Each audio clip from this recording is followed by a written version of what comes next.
Primeiro-Ministro do país Estado-membro CPLP atua força diálogo no laudo da legislação internacional onde busca solução para a questão ser ligado ao TASI.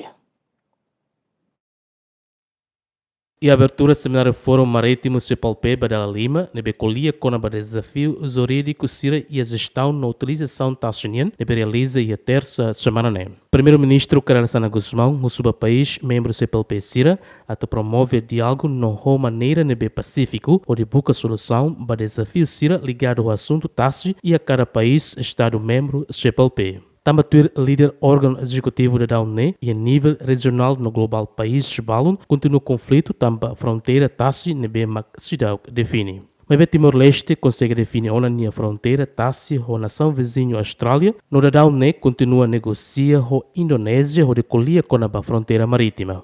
Finalizar as fronteiras não é uma tarefa simples, é um processo nacional complexo que envolve considerações históricas, geográficas, políticas, jurídicas, sociais e económicas. Fronteiras não resolvidas podem dificultar a gestão dos recursos e enfraquecer a aplicação da lei. Podem criar lacunas no oceano onde prosperam atividades ilegais, incluindo a pesca ilegal, tráfico e crimes ambientais. Podem também conduzir a tensões e conflitos entre nações, que, por sua vez, podem alargar-se à instabilidade regional ou mesmo internacional. A tensão no mar do sul da China e o recente conflito entre a Tailândia e o Camboja são exemplos claros de instabilidade regional causada por disputas de fronteiras.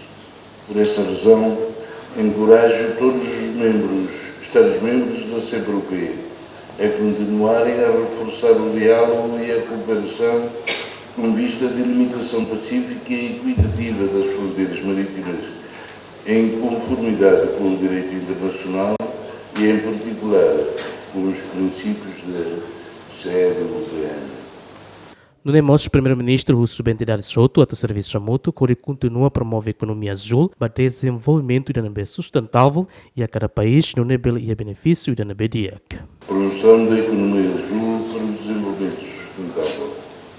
A segunda questão é a promoção da economia azul, que tem um enorme potencial para o desenvolvimento sustentável das nossas nações. Timor-Leste está situado no coração do Triângulo do Coral. Beneficia como tal não só de uma rica biodiversidade marinha e de um imenso potencial de desenvolvimento económico, mas também de uma responsabilidade acrescida na saúde ecológica do planeta. As nossas águas servem de corredor crítico para espécies migratórias, como as baleias azuis pigmeias. Esta é, aliás, a altura certa do ano para avistar baleias e golfinhos na nossa costa. E a Biba Nemos, perito Sira Russi País, membro CPLP, partilha ideias ou ensá serviço a moto, até o desafio OIOIN ligado ao assunto marítimo. No Fórum Marítimo CPLP realiza atualmente sustentabilidade na segurança e espaço marítimo, a cooperação internacional, a bela harmonização, a abordagem legal entre Estado-membros CPLP Sira. Adere Ximenes, bem-vindos Ximenes, GMN.